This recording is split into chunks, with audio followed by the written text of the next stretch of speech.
Affair की magazine है guys, जुलाई 2024 की, जिसमें गाइस हमने ऑलरेडी अपना पॉलिटी गवर्नेंस का टॉपिक कवर कर लिया है। जो भी बच्चे चैनल पे नए हैं, do like share and subscribe to PM Pathshala. Guys आज हम अपना टॉपिक शुरू करने जा रहे हैं इंटरनेशनल रिलेशंस का, आईआर का। ठीक है, the very first topic is instability in India's neighbourhood. हम जानते ही हैं, हमने जुलाई का मंथ जो देखा उसमें हमने बहुत सारी चीज़ें देखी। अगस्त में आते आते तो आपको पता चला कि प्राइम मिनिस्टर को इंडिया ही आना पड़ा बांग्लादेश की। तो बहुत एक टफ टाइम हम देख रहे हैं इंडिया के नेबरहुड में। तो आज सबसे पहले हम बांग्लादेश को ही उठाते हैं। तो बांग्लादेश प्राइम मिनिस्टर ने रिज़ाइन किया बिकॉज इतना ज़्यादा मास प्रोटेस्ट चल रहा था कि उनको कोई ऑप्शन और रह नहीं गया था। तो क्या हुआ कि इंटरिम गवर्नमेंट बनी। इंटरिम गवर्नमेंट समझते हो, इंटरिम गवर्नमेंट का मतलब है टेम्परेरी बेसिस पे जो गवर्नमेंट बनती है। उसने अ, वो आई और उसने it let's by Bangladesh only Nobel laureate और इकोनॉमिस्ट। और उसमें भी एक फाउंडिंग ग्रामीण बैंक के जो थे उन्होंने आया और उन्होंने स्वर्ण किया कि हम इंटरिम गवर्नमेंट फॉर्म करते हैं। और concept of micro credit and micro finance के कॉन्सेप्ट्स के ये पाइनियर रहे हैं। ध्यान रखना, इकोनॉमिस्ट जो रहे हैं। तो ये एक इनका बहुत बड़ा योगदान बांग्लादेश पे रहा है। साउथ एशिया का अगर आप टाइम पीरियड देखते हो तो जो रीसेंट पॉलिटिकल अपहीवल्स है ना, पॉलिटिकली बहुत अनरेस्ट चल रहा है वहाँ पर, बहुत इंस्टेबिलिटी है। और यहाँ पर हम देख रहे हैं कि अनरेस्ट है बांग्लादेश में बहुत ज़्यादा। नेबरिंग कंट्रीज़ में बहुत ज़्यादा इंस्टेबिलिटी महसूस हो रही है। इसका देखो, अगर है ना आपका पड़ोसी दुखी है तो आप ठंडक में तो नहीं रह पाओगे, है ना। अगर पड़ोसी के घर में प्रॉब्लम है तो वो आप तक पहुँचेगी ही पहुँचेगी। तो कैसे भी करके देखो, इंडिया का इसीलिए स्ट्रैटेजिक इंटरेस्ट है भाई बांग्लादेश में। अगर यहाँ का रीजन में कुछ प्रॉब्लम आती है तो हमारे भी देश के जो बॉर्डर स्टेट करते हैं, तो आपके लिए पहला ही सवाल है मेरा आज कि कौन कौन से स्टेट्स हैं इंडिया के जो बांग्लादेश के कंट्री को बॉर्डर करते हैं। ठीक है, तो हमें इसका आंसर आप कमेंट सेक्शन में दीजिए। ठीक है, तो पहला सवाल इस आज का ये है। अब इससे क्या हो रहा है, देखो रीजनल स्टेबिलिटी का प्रॉब्लम रहेगा ही रहेगा। अब इसके क्या क्या implication recent development in Bangladesh पड़ सकते हैं, वो हम स्टडी करने जा रहे हैं। देखो, इंस्टेबिलिटी है तो उसका सबसे पहला जो असर पड़ेगा वो पड़ेगा इंडिया बांग्लादेश की पार्टनरशिप डिसरप्ट होगी। क्या होगी? इंडिया और बांग्लादेश की पार्टनरशिप डिसरप्ट होगी। Erstwhile Bangladesh PM ousters means that India has lost a trusted partner in the region। सबसे बड़ी बात, क्योंकि जब तक शेख हसीना प्राइम मिनिस्टर थी वो इंडिया के फेवर में रहती थी, प्रो इंडियन थी वो। तो हमें एक ट्रस्टेड पार्टनर अपने पड़ोसी मुल्क में मिला हुआ था। अब जब ये सब कुछ हो गया है तो उसके बाद हमारे लिए सबसे पहला सवाल यही है कि we lost a trusted partner. क्योंकि जो प्रीवियस गवर्नमेंट थी वो बहुत friendly, as I told you ना, कि शेख हसीना का हमारी कंट्री के साथ अच्छा टाई अप था। हम बहुत क्लोजली काउंटर करने में टेररिस्ट ग्रुप को या बांग्लादेश से बाहर निकालना है, उनको कैसे ऑपरेट करना है टेररिस्ट, वो हम सब साथ में मिलके करते थे। अब सबसे पहला क्वेश्चन हमारे सामने ये उठ गया है कि अब हम उस ट्रस्टेड पार्टनर को कहाँ से लाएं। मान लो आपके बहुत ट्रस्टेड फ्रेंड है, वो आपके कहीं जगह से चला गया है, तो वो जो फील होता है ना, एक लॉस्ट फील जो होता है आपकी लाइफ में, वल्नरेबल जो फील होता है, वही कुछ इंडिया को भी लग रहा है, वैसा सा कुछ क्रिएट हो गया है। सेकेंड प्रॉब्लम जो इम्प्लीकेशन, पॉसिबल इम्प्लीकेशन है recent development in Bangladesh, that is हमारे देश में इलीगल माइग्रेशन बहुत ज़्यादा इंक्रीज हो गई है। क्या हो गई है? Illegal migration. क्योंकि वहाँ के लोगों को लग ही नहीं रहा कि वो यहाँ पर रहेंगे तो सेफ रहेंगे। तो उसका क्या होता है, जब आप सेफ कहीं जगह फील नहीं करते हो तो आप जाके दूसरी जगह, आसपास के जगहों पे तलाश करते हो। इनको क्या लगता है, राइट इंडिया पास है, चलो यहीं पे चले जाते हैं। फोर्स डिस्प्लेसमेंट भी देखने को मिल रही, क्योंकि इतना ज़्यादा बांग्लादेश में एक्सट्रीमिज्म है, इतनी तोड़फोड़, इतना थ्रेटन। जो हिंदू पॉपुलेशन है वहाँ माइनॉरिटी में, वो तो आप देख ही रहे हो, मंदिर सारे तोड़े जा रहे हैं, सारी तरह तमाम चीज़ें देखो, हम टीवी पे रोज देख रहे हैं। माइग्रेशन इंडिया की तरफ आ रही है। अब इंडिया ऑलरेडी इतनी पॉपुलेटेड कंट्री, ऑलरेडी हमारे रिसोर्सेज पे इतना स्ट्रेन पड़ा हुआ है, इतना दबदबा पड़ा हुआ है, इतनी प्रॉब्लमेटिक में है हम। हर हमारे बॉर्डर एरियाज में फिर ये क्राइसिस शुरू हो गया। अब क्या करें, है ना। क्योंकि देखो, बॉर्डर एरियाज पे आपके पास लोग आने शुरू हो जाएंगे तो वहाँ की पॉपुलेशन को तकलीफ होगी, तो फिर अल्टीमेटली आप परेशान होगे। एडमिनिस्ट्रेशन को कंट्रोल करने में बहुत मुश्किल आएगी। फिर आपका चौथा जो तीसरा जो पार्ट है वो कह रहा है कि incursion of foreign power in Bangladesh, internal politics.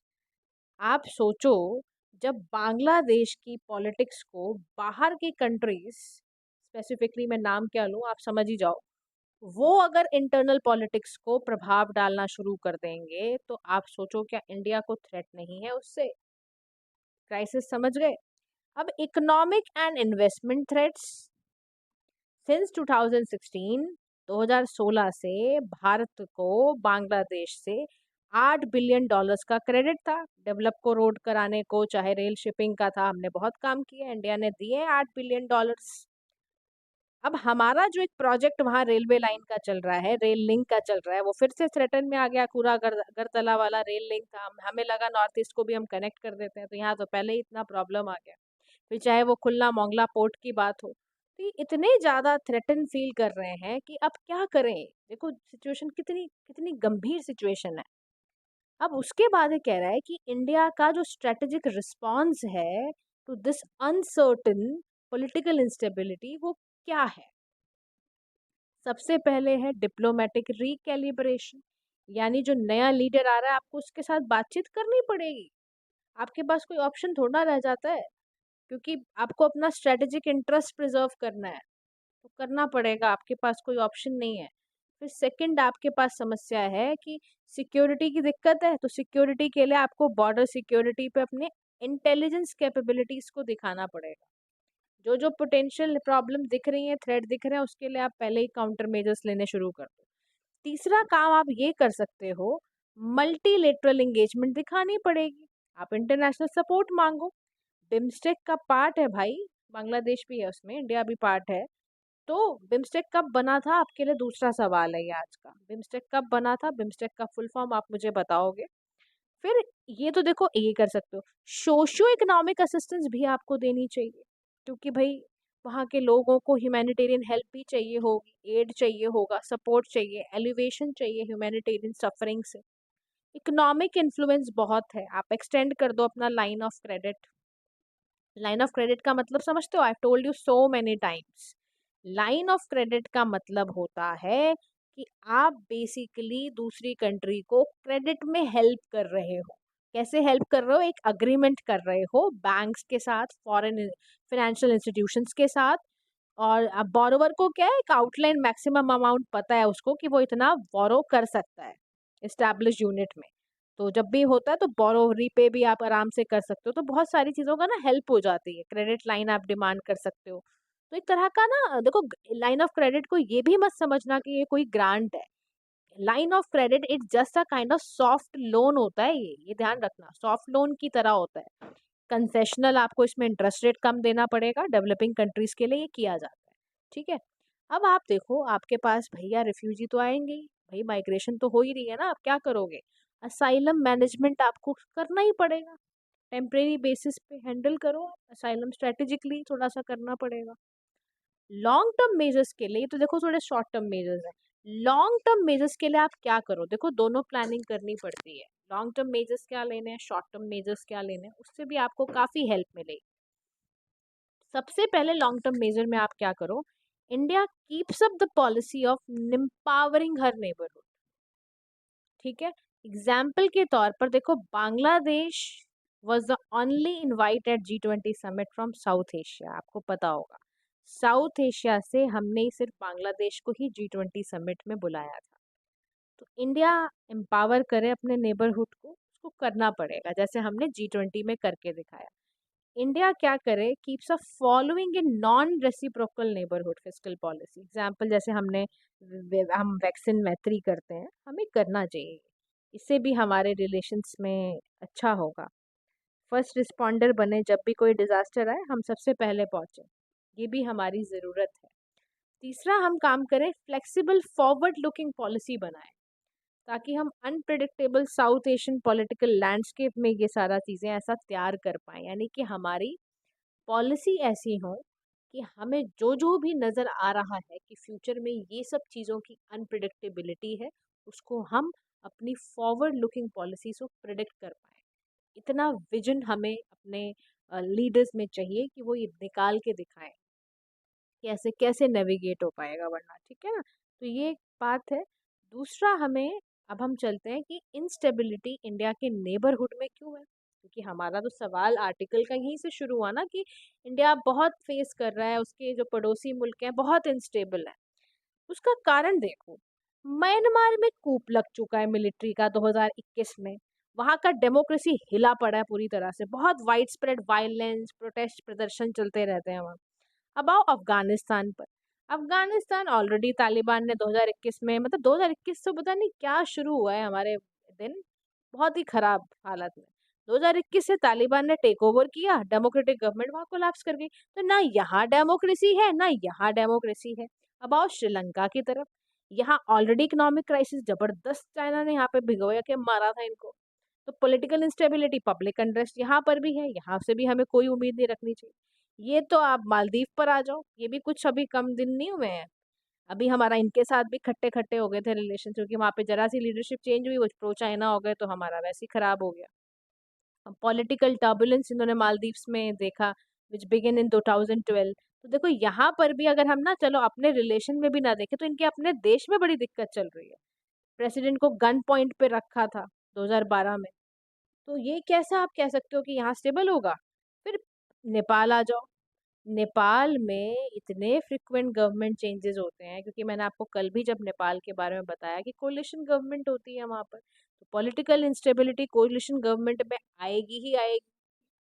तो ये सारी की सारी समस्याएं इंडिया के नेबरहुड में नजर आई। अब नेबरहुड इंस्टेबिलिटीज इम्पैक्ट इंडिया पे क्या कर रहा है? नेबरहुड के इनस्टेबल होने से इंडिया पर क्या पड़ेगा? तो पहला चीज है इसमें, म्यांमार के ऊपर बात आती है। कह रहे देखो जी, इसकी जो इंस्टेबिलिटी है पर्टिकुलरली वेरी कंसर्निंग। क्यों? क्योंकि ये बॉर्डर शेयर करता है। पोटेंशियल है इसमें कि वो इससे इंसर्जेंसी को इंक्रीज कर देगा, रिफ्यूजी के फ्लो को बहुत ज़्यादा इंक्रीज कर देगा। क्योंकि ऑलरेडी आप समझो 32,000 से भी ज़्यादा एथनिक चिन्ह है, जो कि रिफ्यूजी करके वो आए, रिफ्यूज करके इंडिया के मिजोरम स्टेट में आए। अभी एथनिक चिन्ह है, तो जो आप 1,000 मोर देन फ्लेड हैं, जो कि आपके मणिपुर में आ गए हैं। अब आप सोचो, हमारे नॉर्थ ईस्टर्न स्टेट्स को कभी भी, एक तो वैसे ही वो बेचारे परेशान रहते हैं, उनके ऊपर और डबल मुसीबत आती है जब ये बाहर की कंट्रीज में प्रॉब्लम होती है, हमारे नेबरिंग स्टेट में जब प्रॉब्लम होती है। क्योंकि वो कूद कूद के रिफ्यूजी सारा का सारा हमारे आसपास के नॉर्थ ईस्टर्न स्टेट में जाते हैं।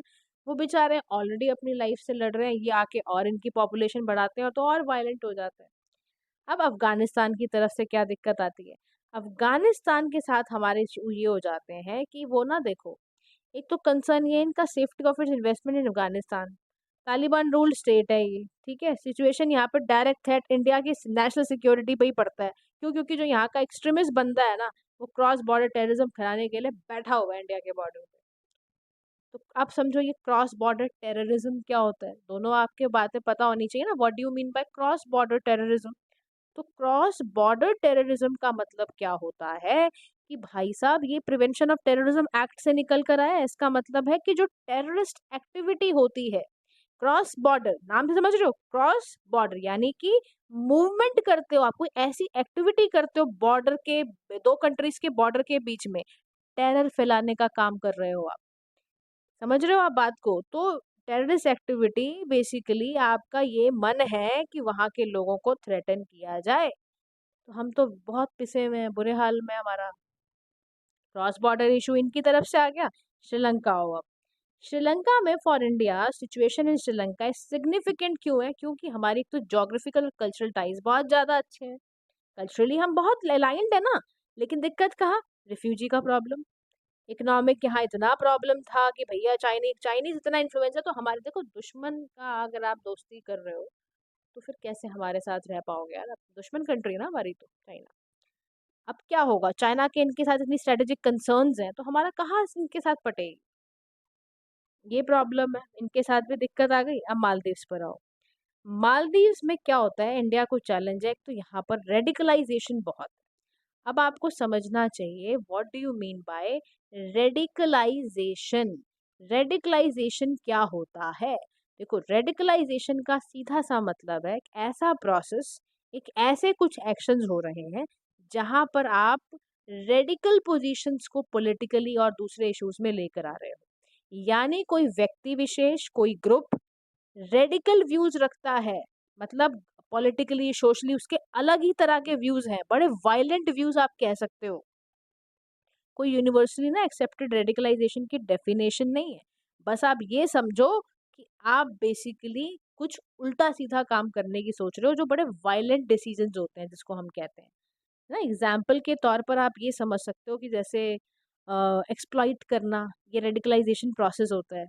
ठीक है, साइकोलॉजिकली किसी को मैनिपुलेट करना, किसी को फिजिकल हार्म पहुंचाना, दिस इज कॉल्ड रेडिकलाइजेशन। अब इंडिया को वहां पर ये भी काउंटर करना पड़ेगा, फिर मेंटेनिंग जो चाइना का इन्फ्लुएंस वहां बहुत बढ़ता जा रहा है, उसका क्या करोगे। तो ये सारे क्राइसिस हैं। नेपाल में देखो लीडरशिप टर्नओवर इतना फ्रिक्वेंट है, चाइना का इन्फ्लुएंस भी कम नहीं होता है। तो नेपाल ने देखो रिसेंटली इनकी 14th गवर्नमेंट बनी है 16 ईयर्स में। अब आप इसी बात से अंदाजा लगा लो कि ये कैसे हो सकता है। अब यहाँ आता है हमारा वे फॉरवर्ड का मामला। कह रहा देखो, India being a voice of reason and votary of international law has always advocated dialogue and consultation. देखो हम ना एक इंटरनेशनल लॉ में भी अगर आप हमें कभी भी हमारा पढ़ोगे तो हमारा एक ऐसा रहता है कि हम बहुत ना बैलेंस्ड रहते हुए नजर आए हैं। अब यहाँ पर एक शब्द दिया है वोटरी। वोटरी का मतलब होता है कि devoted follower. India being a voice of reason, votary in international law, यानी हम ना इंटरनेशनल लॉ को फॉलो करते हुए चलते हैं। इसका मतलब होता है फॉलो करना। ठीक है। अब ये कह रहा है कि यहाँ पर हमने देखो, हम हमेशा ना जो भी ग्लोबल इशू आता है, हम हमेशा डायलॉग, कंसल्टेशन, फेयरनेस के साथ हर टॉपिक पे बात करते हैं। और इंडिया ने तो अपना 5S शुरू कर दिया, उसी पे हम चलते हैं, हमेशा उसी पे चलते हैं। हमें इंटरनेशनल रिलेशंस का कोई क्वेश्चन आए, समझ ना आए कैसे नेगोशिएशन, क्या आप ये 5S लिखा। इसमें क्या है, सम्मान, रिस्पेक्ट करो। देखो हमारा हमेशा से रहा है, हम नेबरहुड फर्स्ट डॉक्ट्रिन बनाते हैं हमेशा। संवाद, डायलॉग, डायलॉग करो, बातचीत करो, प्लेटफॉर्म्स ढूंढो जहां पर आप सभी तरह से डायलॉग कर पाओ। सहयोग, कोऑपरेशन, क्योंकि हमारा ना और कोई तरीका है नहीं हमारे पास। कोऑपरेट करके चलो, कोई ऐसा क्राइसिस आ जाए, शांति से करो, शांति से मामले सुलझाओ, और समृद्धि, प्रॉस्पेरिटी की तरफ ध्यान दो। ये 5 अगर आपने ऐसा अप्रोच को अपना लिया तो यानी कि आप अपने इंटरनेशनल चीज़ों को डील आराम से कर पाओ। तो this is what it is. Now come to the next topic, that is international humanitarian law. Now think is international in humanitarian law में ये क्यों आया टॉपिक। बेसिकली देखो 2024 ना 75th एनिवर्सरी मना रहा है जिनेवा कन्वेंशन 1949 की। और इंटरनेशनल ह्यूमैनिटेरियन लॉ उसका इंपॉर्टेंट पार्ट है, हिस्सा है उसका। जिनेवा कन्वेंशन इसी बात के लिए जाना जाता है क्योंकि उसने कई सारी ट्रीटीज दी हैं हमें, सिविलियंस को कैसे ट्रीट करना है, जो वॉर में प्रिजनर्स थे उनको कैसे ट्रीट करना है, जो सोल्जर्स थे उनको कैसे ट्रीट करना है। तो जो भी अभी देखो ये सब बातें क्यों उठ रही हैं, ये भी मामला होना चाहिए ना। ये मामला इसीलिए उठ रहा है, वो जो चल रहा है ना रशिया यूक्रेन का ऑनगोइंग कॉन्फ्लिक्ट, और गाजा पट्टी पे जो चल रहा है, सारा क्राइसिस उसी से है। क्योंकि इन दोनों ही वॉर्स में हम एक बड़ी कॉमन सी बात निकाल के देख रहे हैं, that is the issue of humanitarian laws. कि आपने तो धज्जियां उड़ाई हुई हैं। क्योंकि international humanitarian right laws basically किस पे अप्लाई होता है, एक्सक्लूसिवली इन आर्म्ड कॉन्फ्लिक्ट्स, चाहे वो पीस टाइम के दौरान हो। It binds all parties to an armed conflict establishing an equality of rights and obligations. ये बेसिकली इसी पे काम करता है। अब यहाँ कह रहा है इंटरनेशनल ह्यूमैनिटेरियन लॉ होता क्या है। देखो इंटरनेशनल ह्यूमैनिटेरियन लॉ बेसिकली क्या है, लॉ ऑफ वॉर है और लॉ ऑफ आर्म्ड कॉन्फ्लिक्ट है। यानी कुछ ऐसे सेट ऑफ रूल्स हैं जिसमें आप ह्यूमैनिटेरियन रीजंस ढूंढ रहे हो ताकि आप आर्म्ड कॉन्फ्लिक्ट के इफेक्ट को कम कर पाओ, प्रोटेक्ट कर पाओ बंदों को जो कि कोई पार्टिसिपेशन हॉस्टिलिटीज में नहीं कर रहे हैं। 4 जिनेवा कन्वेंशन 1949 की है। ठीक है, 3 इसमें एडिशनल प्रोटोकॉल्स डाले गए हैं। कोई यूनिवर्सली एक्सेप्टेड ऐसी कोई डेफिनेशन तो है नहीं हमारे पास।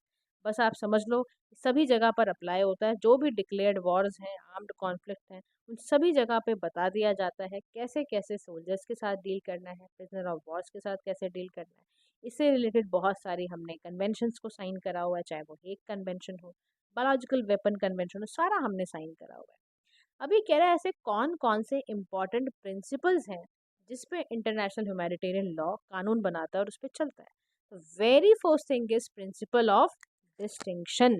ये क्या होता है, प्रिंसिपल ऑफ डिस्टिंक्शन का मतलब है डिस्टिंग्विश करना, अलग करना at all times between civilians and civilian objects on the one hand.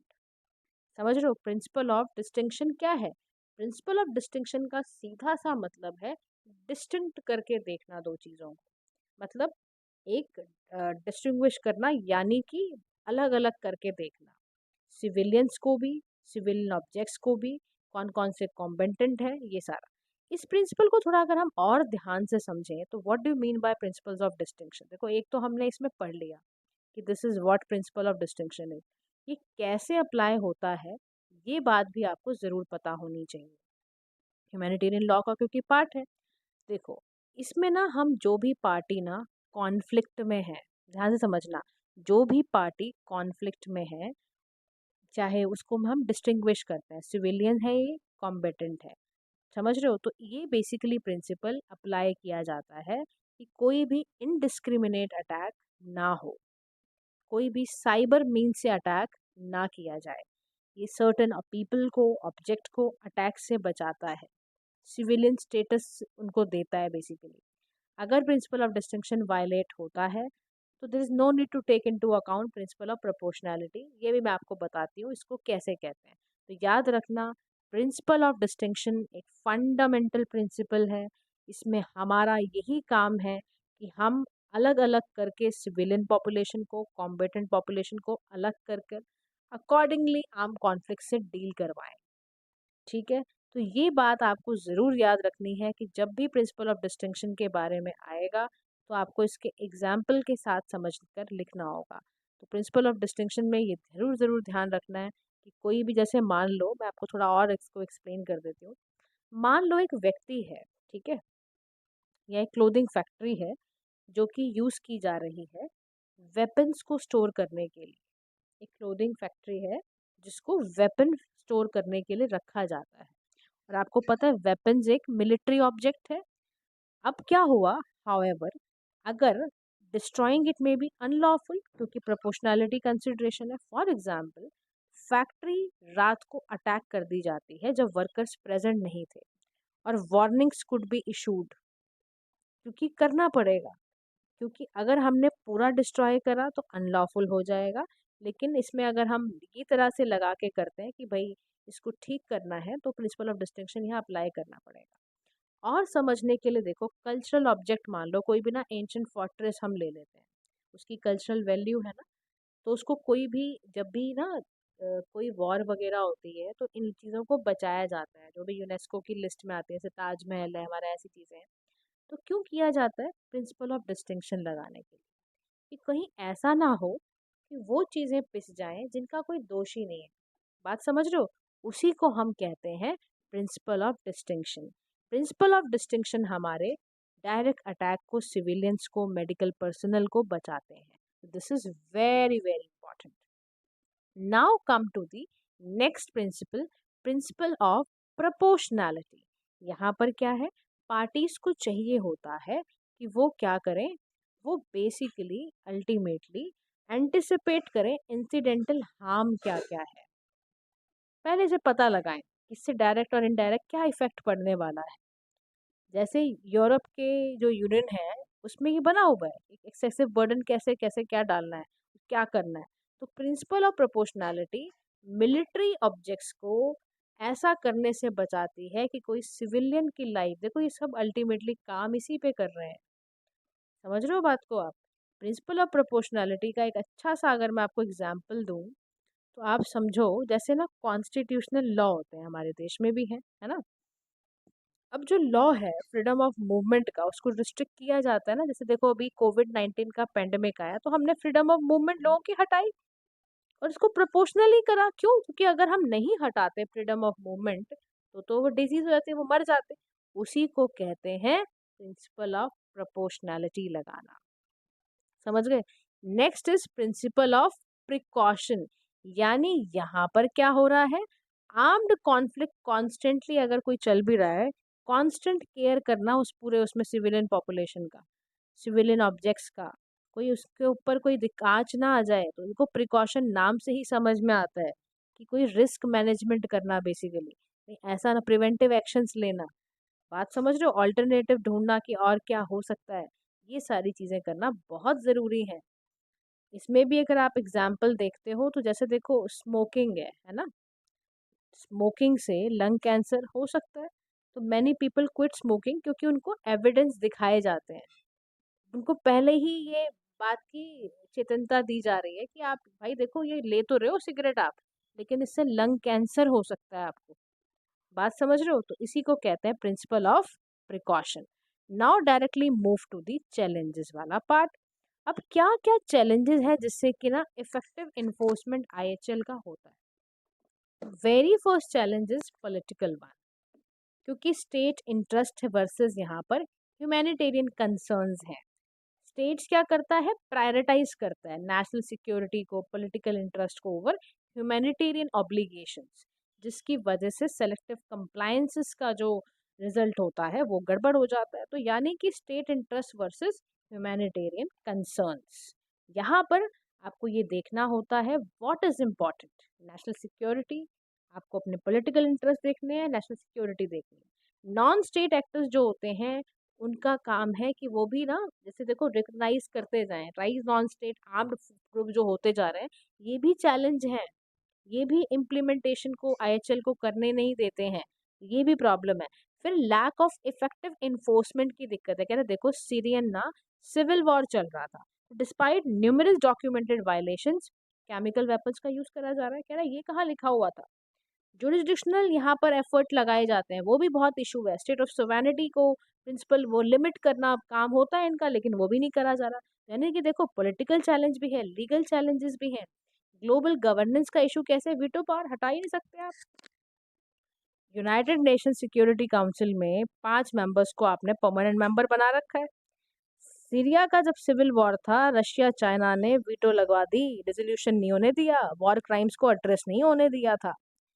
Week mandate and resources की प्रॉब्लम, तो ऐसे देखो यूनाइटेड नेशंस का मिशन था दारफर में, बहुत इनएडिक्वेट रिसोर्सेज, रिस्ट्रिक्शन बहुत ज़्यादा। फिर technological crisis, autonomous and remote weapons पे, ऑटोनॉमस वेपन्स का यूज़ करना, लिथाल ऑटोनॉमस ड्रोन्स का, एथिकल एंड लीगल क्वेश्चंस पे दिक्कत आना, साइबर वॉरफेयर की प्रॉब्लम। तो इंडिया का ऐसा क्या क्या एफर्ट है जिससे कि वो आईएचएल को इन्फोर्स करे? Very first thing is constitutional is article 51।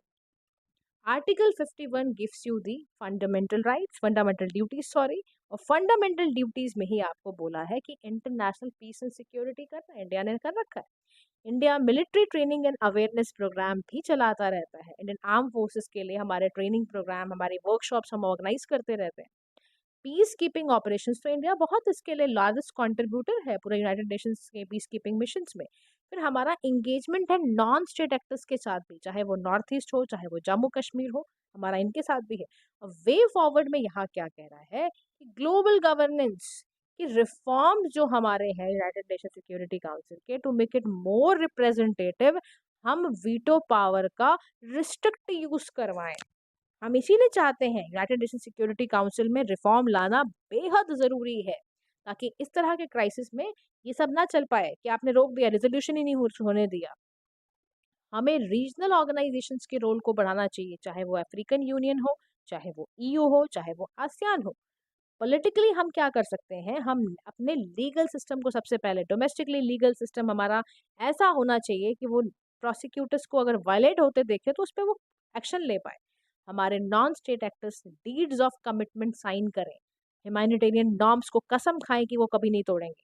Deed of commitments का मतलब ही है कि आप ह्यूमैनिटेरियन कमिटमेंट कर रहे हो कि आप कभी भी कुछ भी ऐसा अग्रीमेंट तोड़ोगे नहीं जो आपने ह्यूमैनिटेरियन नॉर्म्स में पढ़ लिया है। ठीक है? और आईएचएल के कंप्लायंसेस को ऐसा बनाना है ताकि पीस अग्रीमेंट हमारा आगे फॉरवर्ड होता चला जाए। टेक्नोलॉजिकली आजकल क्योंकि हम बहुत स्ट्रांग हो चुके हैं, हमारा सबसे ज़्यादा दिक्कत साइबर सिक्योरिटी का प्रॉब्लम है, उसके लिए हमें एक स्पेसिफिक गाइडलाइंस प्रोटोकॉल लानी पड़ेंगी, और वो भी आईएचएल के अनुसार होनी चाहिए। जो इंटरनेशनल ह्यूमैनिटेरियन लॉ कह रहा है उस हिसाब से आप बनाओ। आपके ऑटोनॉमस वेपन्स रेगुलेटिंग सिस्टम्स होने चाहिए। ऐसी जगह डिप्लॉय करो जहाँ पर ऐसी जगह पे करो जहाँ पर कंप्लायंसेस, मतलब देखो principal of distinction and principal of proportionality को बिल्कुल नहीं तोड़ोगे आप। तो this is what your options should be, आपको ऐसे लिखना है जब भी आप ये आंसर को अटेम्प्ट करने जाओ। नेक्स्ट हमारा पार्ट आता है एससीओ का, जिसको हम कहते हैं शंघाई कोऑपरेशन ऑर्गेनाइजेशन। 24th इसकी समिट थी, काउंसिल ऑफ हेड्स थे शंघाई कोऑपरेशन ऑर्गेनाइजेशन के, अस्ताना कजाकिस्तान में। तो यहीं पर इन्होंने डिक्लेरेशन एक अडॉप्ट किया जिसका नाम है अस्ताना डिक्लेरेशन। ठीक है, अब इस समिट में क्या हुआ, 2024 में हो रही है, 24 समिट थी ये। तो ध्यान रखना, पहली समिट में जो इसका टाइटल था वो था strengthening multilateral dialogue striving towards a sustainable peace and prosperity. पहली बारी यूनाइटेड नेशन सेक्रेटरी ने ये समिट अटेंड करी है, प्लीज नोट इट। उसके बाद इस समिट के जो की आउटकम्स थे वो क्या थे कि प्रोग्राम ऑफ कोऑपरेशन जो भी काउंटर टेररिज्म से रिलेटेड हो, सेपरेटिज्म से रिलेटेड हो, एक्सट्रीमिज्म से रिलेटेड हो, सब यहाँ लिखे जाएंगे। इनिशिएटिव लिए जाएंगे वर्ल्ड यूनिटी के for just peace and harmony के लिए, ड्रग ट्रैफिकिंग की कॉम्बैटिंग के लिए। तो बेलारूस एक सबसे 10th मेंबर है जिसने इस बारी एससीओ को ज्वाइन किया है। अब देखो बेलारूस का ज्वाइन करना क्या क्या सिग्निफिकेंट दिखाता है, क्या क्या रोल दिखाता है। तो देखो बेलारूस एक पहली ऐसी कंट्री है जो यूरोपियन कंट्रीज से निकल कर आई है जिसने कि शंघाई कोऑपरेशन ऑर्गेनाइजेशन को ज्वाइन किया हो। इनके ज्वाइन करने से कहीं ना कहीं हम कह सकते हैं वेस्टर्न इन्फ्लुएंस को काउंटर करने में बहुत मदद मिलेगी। ये तो इसके फायदे। नुकसान में आप कह सकते हो बेलारूस का अगर चाइना के साथ थोड़ा सा एक्सेस बढ़ेगा, China institutional access eastern Europe की तरफ चाइना फिर और अपनी वो पकड़ बना लेगा, तो ये हमारे लिए अच्छा नहीं है। इंक्लूजन से हमें नुकसान ये हो सकता है कि हेवली सैंक्शन ऑटोक्रेसी है, वोकल सपोर्टर है ये रशिया के इनकर्जन इन यूक्रेन। तो ऐसा मेंबर एससीओ की क्रेडिबिलिटी को डैमेज नहीं करेगा। आपके ऐसा दोस्त आपके टीम में मेंबर बन गया है जिसको आपको पता है ये बड़ा ही अपफ्रंट बंदा है, ये कुछ भी बोलता है करता है, तो ऐसे बंदा फिर आपको पता है ना, एक खराब मछली आ जाए तो पूरे तालाब को गंदी कर देती है। तो it's like that for Belarus से क्या। अब हम चलते हैं एससीओ की तरफ। शंघाई कोऑपरेशन ऑर्गेनाइजेशन का हेडक्वार्टर है बीजिंग चाइना में। शंघाई समिट हुआ 2001 में। Russia, China, Kyrgyz Republic, Kazakhstan, Tajikistan, Uzbekistan, ये सभी कंट्रीज ने मिलकर इसको बनाया है। एससीओ के 10 मेंबर्स हैं। 2024 में मैंने आपको जैसा बताया बेलारूस, 2023 में ईरान भी हमसे जुड़ा था। ठीक है, इंडिया पाकिस्तान ऑलरेडी इसके मेंबर है, 3 ऑब्जर्वर स्टेट है, 6 आपके डायलॉग पार्टनर्स हैं। ठीक है, अब हम चलते हैं कि एससीओ का ग्लोबल मल्टीलेटरल ऑर्डर को रीशेप करने में क्या रोल है। तो सबसे बड़ा रोल है कि ये आपके सेंट्रल एशिया को बियॉन्ड एक्सपेंशन पे लेके जाएगा। यानी 23% यहाँ के जो वर्ल्ड की जो भी मेंबर्स हैं उनका वर्ल्ड इकोनॉमिक आउटपुट है, 42% यहाँ पे पॉपुलेशन रहती है। बहुत ही Moscow and Beijing geopolitical aims को फुलफिल करेगा। SCO challenging western structures as well, और हम चाहते हैं टर्की नेटो मेंबर्स को ज्वाइन कर रहा है, एससीओ डायलॉग पार्टनर बन रहा है, तो इससे क्या होगा कि एक ऑल्टरनेटिव्स खुलेंगे। फिर आपका सिक्योरिटी का जो वॉइड फिलिंग है, एससीओ एड्रेसेस अफगानिस्तान का सिक्योरिटी वैक्यूम, उसको दूर करेगा। अफगानिस्तान कॉन्टैक्ट ग्रुप है बाय एससीओ, वो भी आएगा। काउंटर टेररिज्म में हमें मदद मिलेगी। एससीओ हमारे चाइना का स्ट्रेटेजिक डिजाइन को फुलफिल करेगा। सेंट्रल एशिया कनेक्टिविटी कैटलिस्ट हमारा खुलेगा। ये सारे की सारी चीजें नई नई क्रिएट होने वाली है। अब एससीओ का चैलेंज क्या है? The very first challenge in expanded role is expansion dilemma. SCO का एनलार्जमेंट, बेलारूस, सारे के सारे हमारे ग्लोबल प्रोफाइल को रेज करेंगे, ब्लर करेगा। एक तो हमारा चैलेंज है एशिया फोकस को ब्लर करता है। कैसे? देखो एससीओ में ना सोल फोकस सेंट्रल एशिया है, तो आप कहाँ देख रहे हो एशिया की तरफ। फिर ना चाइना का जो फ्यूल चाइना का रिटोरिक है, एक्सपेंड करना मेंबर्स को और बैकिंग करवाना अपने लिए, तो फिर ये हमें ये भी नहीं मन करता फिर जाने का। अब चैलेंजेस में देखो और भी चैलेंज है, एक ही चैलेंज नहीं है कि चाइना चाइना चाइना नहीं है खाली। Afghanistan policy fracture, SCO member में Taliban bilaterally for individual interest create करता है अफगानिस्तान के साथ। अब अब देखो एक तरफ एससीओ में भी रह रहा है, एक तरफ अफगानिस्तान में भी है, तो कैसे दोनों चीजों को सर्व कर पाओगे आप? ऐसी इंगेजमेंट इंडिया के डॉक्ट्रिन के खिलाफ जाएंगी, पीस एंड रिकंसिलिएशन के खिलाफ जाएंगी। चाइना मल्टीलेटरल पावर प्ले खेलता है। बीआरआई की देखो अपना बेल्ट रोड इनिशिएटिव वाले मकसद को पूरा करने के लिए चाइना एससीओ में जा जाकर लोगों को अपने फेवर में करवाता है। फिर एससीओ में आइडेंटिटी क्राइसिस बड़ा भारी है। कैसे? एससीओ में वो मेंबर्स भी हैं जो नॉन अलाइन कंट्रीज हैं, जैसे हम इंडिया, तो हमें बड़ी प्रॉब्लम होने लगती है। वहाँ पे जो डिसीजन आ रहा है वो हो सकता है उसमें नेसेसरी एग्जीक्यूटिव गारंटी ना हो, तो वो प्रॉब्लम है। तो एससीओ इनिशिएटिव बाय इंडिया क्या है? देखो हम क्या-क्या सोचते हैं, देखो हम ना एक नया एसईओ स्पेशल वर्किंग ग्रुप चाहते हैं अपने स्टार्टअप। हमारा देखो इंटरेस्ट क्या है, स्टार्टअप्स वगैरह के लिए हम चाहते हैं। मेडिसिन, ट्रेडिशनल मेडिसिन को हम चाहते हैं कि जाए, बाहर भी जाए तो एसईओ की तरफ से जाए। हमने यहाँ पर एक स्टार्टअप फोरम भी खोला है। हमारा first ever SEO young scientist conclave भी यहीं से शुरू हुआ हुआ है। तो मतलब ये कब कर रहा है? अब हमारे ना डाइवर्स इंटरेस्ट भी बहुत ज़्यादा है। India declaring Pakistan as an epicentre of terrorism, समझ रहे हो? तो डाइवर्स इंटरेस्ट है हमारे। तो इसीलिए हम ना चाहते हैं कि हम जगह-जगह पे जाके जब बोलेंगे, लोगों को बताएँगे, प्रूफ्स देंगे, तो हमारा भी काम होगा। लेकिन ये भी एक प्रॉब्लम है, जब हम जाते हैं तो पाकिस्तान भी मिलता है, तो वहाँ तो हमारा नहीं पटती है ना, तो फिर एससीओ में कैसे पटेगी? तो ये भी एक क्राइसिस रहता है। इंडिया और एससीओ, देखो इंडिया ने ना ऑब्जर्वर स्टेटस था 2005 में, 2017 में हम इसके मेंबर बने, फुल मेंबरशिप हमने ली। On the sideline of SCO 2024 में एक्सटर्नल हमारे जो मिनिस्टर थे, चाइनीज़ काउंटर पास से मिले-जुले, और इंडिया चाइना रिलेशनशिप में 3 म्यूचुअल्स हमने लिए, mutual respect, mutual sensitivity, mutual interest. हमने 3 म्यूचुअल्स पर ऑब्जर्व किया, China is best served by. और लाइक द ब्रिक्स, एससीओ भी चाहता है, देखो साइनो रशियन ग्लोबल व्यूज़ का यही है कि भाई expand the Sino Russian global view, तो आप जानते ही हो। चाहे वो ब्रिक्स हो, चाहे वो एससीओ, दोनों में यही बात चलती रहती है। चाइना का यही ध्यान रहता है कि रशिया को अपने फेवर में रखो हमेशा। However India seeks to reconfirm the your SEO platform. हम चाहते हैं थोड़ा सा डेवलप फोकस पे ज़्यादा ध्यान दिया जाए। तो इंडिया स्ट्राइक चाहता है कि इंडिया एक बैलेंस करना चाहता है, चाइना का माउथ पीस भी, और एक तरह से अपना काम भी हो जाए और चाइना भी अपना चुपचाप हमारा काम करता चला जाए। अब इंडिया का देखो जो बैलेंसिंग एक्ट है, प्रायोरिटीज़ हैं, उसमें भी कुछ मामले हैं। प्राइम मिनिस्टर ऑफ इंडिया ने इस बार एससीओ की समिट में वो नहीं गए। Also India under its first ever presidency of SCO, हमने वर्चुअल समिट किया था 2023 में, ध्यान देखना आप। सेकेंडली इंफ्रास्ट्रक्चर अगर आप देखो तो इंडिया ना स्ट्रेटेजिकली यूटिलाइज करता है, प्रायोरिटाइज करता है एससीओ के प्लेटफॉर्म को, ताकि हमारे सेंट्रल एशियन रिलेशंस भी बने रहें और चाइना को भी हम काउंटर करते रहें, इसलिए हम करते हैं ऐसा।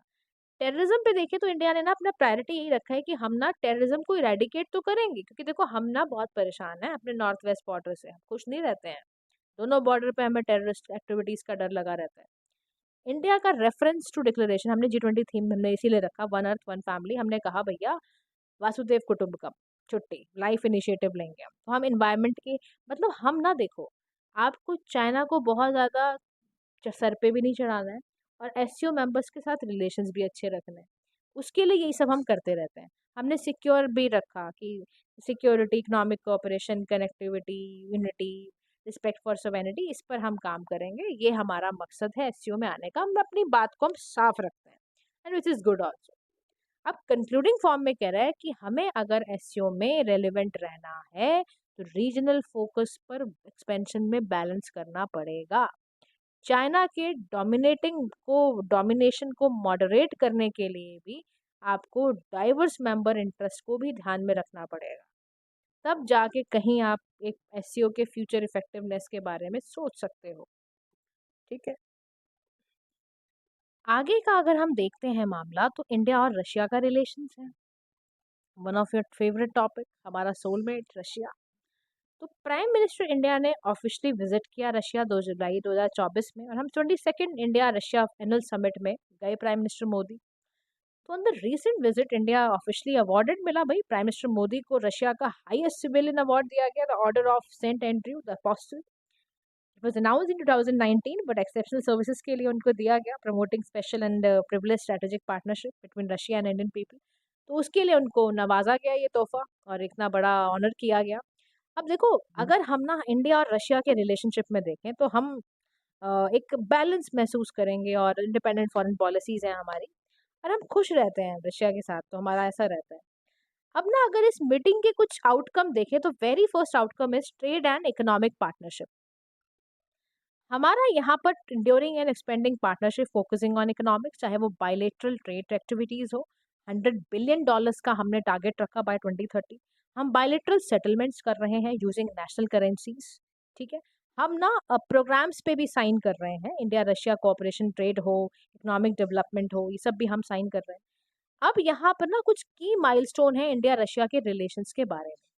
क्या देखो 947 से लेकर ये सारे हम ना ये हमारे रिलेशंस में ऐसे ऐसे चेंज आते रहे। इंडिया सोवियत यूनियन ने डिप्लोमेटिक रिलेशंस किए, सोवियत टेक्नोलॉजी हमने ट्रांसफर करी, ट्रीटी ऑफ पीस फ्रेंडशिप इस पे भी हमने काम करा। इंडिया की पहली सैटेलाइट थी आर्यभट्टा, सोवियत लॉन्च था, सोवियत हमने रखा। तो बहुत कुछ ऐसा है जो हमारे रिलेशन में बहुत खास बनाता है हमारे रिलेशन को, चाहे वो फ्रेंडशिप ट्रीटी 1993 की हो, 71 की हो। मतलब we are the very good relation with Russia. Military cooperation की बात हो तो हमारा मैन्युफैक्चरिंग इन इंडिया हो तो आप सोचो कितनी बड़ी बात है। Great to boost joint manufacturing in India. Make in India को प्रमोट करा हमारा रशिया ने। तो रशिया हमारा बड़ा ध्यान रखता है। मेंटेनेंस करवाने हो तो उन्होंने कहा हमारे पास भेज दो। यूक्रेन में देखो मामला हुआ, पीसफुल रेजोल्यूशन हम चाहते हैं। हम हमेशा रशिया को यही कहते हैं, dialogue and diplomacy. India will open 2 new consulate हमने खोले हैं अपने रशिया में, कजान में, किक्टनबर्ग में, ताकि हमारी कम्युनिटी क्योंकि वहाँ जो ग्रो कर रही है उसको हम हेल्प कर पाएँ। अब कंटेम्परेरी सिग्निफिकेंट दोनों कंट्रीज के लिए हमारे क्या-क्या है? देखो स्ट्रैटेजिकली इंडिया एंड रशिया का हमेशा एक कंसर्न रहता है कि चाइना का राइज हम नहीं बर्दाश्त कर सकते, क्योंकि कहीं ना कहीं हमें चाइना रीजनल हेजेमनी देने की कोशिश करता है। हेजेमन मीन्स डोमिनेशन करने की कोशिश करता है। और हमारा वर्ल्ड ऑर्डर पे एक मल्टीपोलर वर्ल्ड हम दोनों ही चाहते हैं कि मल्टीपोलर वर्ल्ड हो। इंडिया रशिया के कनेक्टिविटी प्रोजेक्ट्स बहुत अच्छे हैं। मल्टीलेटरल हमारे मिलिट्री कोलैबोरेशंस हैं, जॉइंट प्रोडक्शन है ब्रह्मोस क्रूज मिसाइल का। हम प्रोटेक्ट करता है ये स्ट्रेटेजिक ऑटोनॉमी को, एक टाइज बनाता है इंडिया और रशिया का, इंक्रीज करता है डिपेंडेंस। तो रशिया ने बेसिकली अप्रूव करा है sale of BrahMos missile to Philippines, ताकि हम चाइना को डेटर कर सकें, टेररिज्म को काउंटर कर सकें। मल्टीलेटरलिज्म हमने फोरम्स तैयार करे हैं। अब इससे रशिया को क्या फायदा है और इंडिया को क्या फायदा है? रशिया को इससे फायदा क्या होता है? देखो हम ना जियो पोलिटिकली इंडिया ही एक मेजर उनका वेस्ट में फ्रेंडली डेमोक्रेसी कंट्री है। और इंडिया खाली देखो, इंडिया ने कभी रशिया के इन्वेजन को खुल के क्रिटिसाइज कभी नहीं किया, सिर्फ इतना बोला है पीसफुल रेजोल्यूशन पे जाओ। तो हमें तो पसंद करेगा ना रशिया। इकोनॉमिकली अगर आप देखो रशिया को हमारी ज़रूरत क्यों है, आपका समझो इंडिया में मार्केट है रशिया की। जब पूरे वेस्ट ने त्याग दिया था रशिया को तो हम ही थे जब इनसे क्रूड ऑयल खरीदते थे, डिफेंस का सामान खरीदते थे। इंडिया की जो मेंबरशिप है नॉन वेस्टर्न रीजन्स में, ब्रिक्स में, हम हमेशा साथ रहते हैं यहाँ पर। ब्रिक्स हो, शंघाई, एससीओ हो, अभी हमने पढ़ा। अब इंडिया के लिए रशिया क्यों जरूरी है? क्योंकि हमारी भाई पोस्ट इंडिपेंडेंट हिस्ट्री है, रशिया ही था जो इंडिया के इंटरेस्ट को कभी मारने की बात नहीं करता था। और हमारी रशिया का हमेशा न्यूट्रल पोजीशन रहती है इंडिया के चाइना टाइज पर भी। तो रशिया हमें इंडिया के परमानेंट मेंबरशिप यूएनएससी में भी हमें बोलता है कि इंडिया को लेकर आओ। रशिया हमारा इंडिया का टॉप मिलिट्री सप्लायर भी है। ठीक है, S-400 कहाँ से आया? रशिया से ही तो आया। फिर हमारा इनसे कनेक्टिविटी बहुत अच्छी है, आईएनएसटीसी बना रहे हैं, हम वो भी चाहते हैं। फार्मास्यूटिकल सेक्टर्स के लिए भी बहुत इंपॉर्टेंट है। भाई हमारा क्रूड ऑयल सप्लायर है, यहीं से तो लाते हैं डिस्काउंटेड प्राइस में oil fertilisers. Kundan Kudankulam nuclear power plant पता है आपको? वो भी टेक्नोलॉजिकल इनोवेशन हमें यहीं से मिला था, रशिया से ही मिला। स्टेबिलिटी हमें रशिया देता है। लेकिन हमारे रिलेशंस भी इतने आसान नहीं हैं। हर रिलेशन में कुछ ना कुछ होता है ना, तो बस रशिया के साथ भी है। रशिया के साथ चैलेंज, हमारा सबसे पहला चैलेंज यही है। पीएम विजिट हुई ना, तो क्रिटिसिज्म मिला हमें यूक्रेन से भी और यूएसए से भी। बर्दाश्त नहीं कर पाया यूएसए भी और यूक्रेन भी। फिर डिफेंस चैलेंज रहता है, पोस्टपोनमेंट है, इंदिरा एक्सरसाइजेस नहीं हो पा रही हमारी। नो मेजर मिलिट्री डील नहीं हो रही है, क्योंकि काटसा वगैरह लगाने के बाद, S-400 के बाद इंडिया डील नहीं कर पा रहा। जियो पोलिटिकल चैलेंजेस ऑब्वियसली हैं। इंडिया जब क्वाड में जाता है तो रशिया को अच्छा नहीं लगता। अब रशिया चाइना से मिलता है तो हमें नहीं अच्छा लग रहा होता। रशिया का और हमारा ट्रेड डेफिसिट बढ़ रहा है तो भी हम परेशान हैं। रुपी डबल डील जो हमारा है वो कॉम्प्लिकेट हो रही है। कोरिया में आईएनएसटीसी जेपोटाई और रिसेंट कॉन्फ्लिक्ट नागोर्नो कराबाख हुआ तो हमारा थोड़ा सा खट्टे हो गए रिलेशंस। तो हम करें क्या? देखो फिर भी इसी एनवायरनमेंट में तो रहना है, कुछ तो अच्छा करना पड़ेगा। तो म्यूचुअल ट्रस्ट कह रहा है कि आप निभाओ और आप ना अपने ट्रेड को डाइवर्सिफाई करो और प्राइवेट सेक्टर, बिजनेस सेक्टर्स को इन्वॉल्व करो। इंडिया रशिया के साथ मिलकर यूरोपियन इकोनॉमिक यूनियन को नेगोशिएट कराए सारे डील्स एंड ऑल को। डिफेंस डायलॉग करो आप, लॉजिस्टिक्स अग्रीमेंट करो आप, बायलैटरल रीजनल इश्यूज को बिल के कोलैबोरेशन के साथ जीतो। और डिप्लोमेसी के साथ चलना ही पड़ेगा आपको। तो देखो हमारा जो विजिट हुआ तो रशिया प्रेसिडेंट ना एक्चुअली वहाँ भी चले गए थे, नॉर्थ कोरिया वियतनाम में भी, तो साइन करके आए हैं वहाँ पे भी ट्रीटीज। तो पोटेंशियल इसके इम्प्लीकेशन क्या है? नॉर्थ ईस्ट एशिया की ना रियलिटी चेंज हो रही है।